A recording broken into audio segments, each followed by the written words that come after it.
Hair transplant में सबसे बड़ा फियर होता है एक अननेचुरल रिजल्ट का आना, और नेचुरल रिजल्ट देने के लिए हमें कुछ चीज़ों का ध्यान रखना होता है। तो आज मैं कुछ केसेस के साथ आपको ये बताना चाहूँगा कि एक नेचुरल रिजल्ट कैसे अचीव किया जाता है। I am doctor Sahil Niazi, plastic surgeon working at SB aesthetics Gurugram. So hair transplant में ये कुछ मिथ्स हैं कि आपका जो बाल ट्रांसप्लांट किए जाएंगे वो बहुत ही अननेचुरल दिखेंगे, आर्टिफिशियल दिखेंगे। तो पहली चीज़ तो ये क्लियर करना चाहूँगा कि जो हम हेयर यूज़ करते हैं वो आप ही के बाल होते हैं और लगाए जाते हैं तो रिज़ल्ट एकदम नेचुरल आता है, उसमें कोई आर्टिफिशियल लुक नहीं आता है। प्लस एक नेचुरल हेयर ट्रांसप्लांट और हेयर लाइन देने के कुछ क्राइटेरिया हैं जिसको आज इन केसेस के थ्रू मैं कुछ एक्सप्लेन करूँगा। तो आइए चलिए हम पहले केस को देखते हैं। तो ये एक young gentleman, he is 35 year old. So हम देख सकते हैं कि इनके केस में we have this receding hairline. इनका जो है ये सीवियर हेयर लॉस है जिसमें टेम्पोरल लाइन भी रिसीड कर रही है और हेयर लाइन पीछे भी काफ़ी ज़्यादा हेयर लॉस है। तो इनके केस में हमने ऑलमोस्ट 2 सेशंस में 4000 to 4500 का ग्राफ्ट किए हैं, and then you can see that we have manage to restore a very good hair line in this case. Now you can see that ना ही हमें टेम्पोरल बॉल्डनेस के कोई साइंस दिख रहे हैं और ना ही हमें कोई आर्टिफिशियल लाइन दिख रही है। अगर हम इस केस को फ्रंट व्यू से देखें तो आप देखेंगे कि ये जो शैडोइंग एरिया है टेम्पोरल हेयर लॉस का, प्लस ये जो थिनिंग ऑफ हेयर है, ये सारा का सारा इस हेयर ट्रांसप्लांट के बाद एक बहुत ही नेचुरल रिजल्ट में सामने दिखता है। एक नेचुरल रिजल्ट के लिए ज़रूरी है कि हेयर लाइन स्ट्रेट लाइन में ना हो और ट्रांसप्लांटेड बाल ऐसे ना लगे कि वो बिल्कुल ही एक साथ गुच्छे में या फिर बंचेस में लगाए गए हैं। सो इसको ध्यान रखने के लिए हम कुछ चीज़ें करते हैं, जैसे कि अगर मल्टीपल फॉलिकल्स हार्वेस्ट होते हैं तो हम उसको सिंगल सिंगल फॉलिकल में डिवाइड करते हैं और इंडिविजुअली लगा के एक एंगल में लगा के हेयर लाइन को फॉर्म करते हैं, ताकि कहीं पर भी ये ना लगे कि जैसे हेयर ट्रांसप्लांट एक आर्टिफिशियल लुक दिया गया है एक स्ट्रेट लाइन में।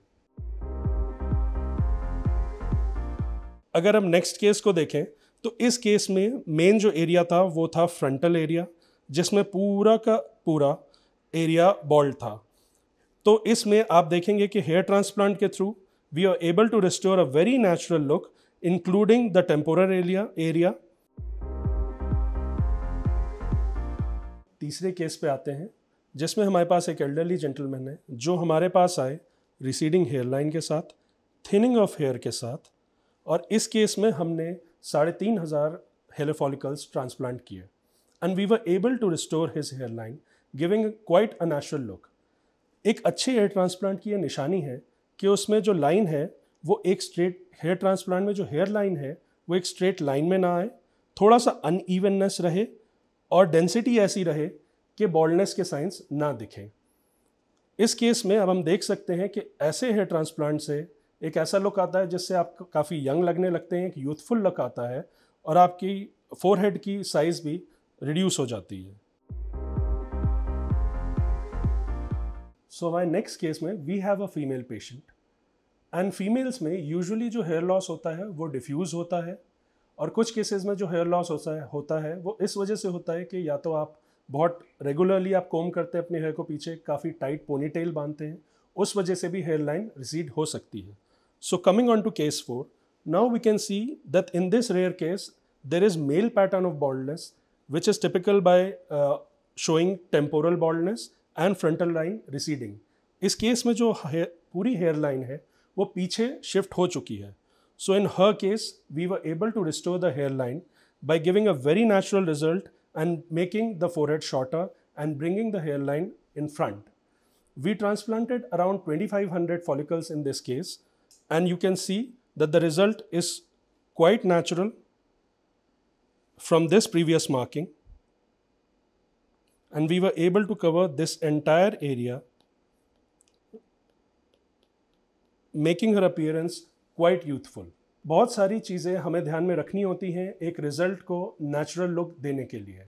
सो आई होप इन रिजल्ट्स के थ्रू मैं आपको कुछ बता पाया होगा कि एक नेचुरल हेयर ट्रांसप्लांट रिजल्ट कैसा दिखता है। अगर आपको ये वीडियो अच्छा लगा हो तो ज़रूर लाइक करें। If you have any doubts do ask in the comment section below, and you can also subscribe to our YouTube channel, and if you have any queries Do plan a visit to SB Aesthetics for more questions and discussions on hair transplant. Thank you.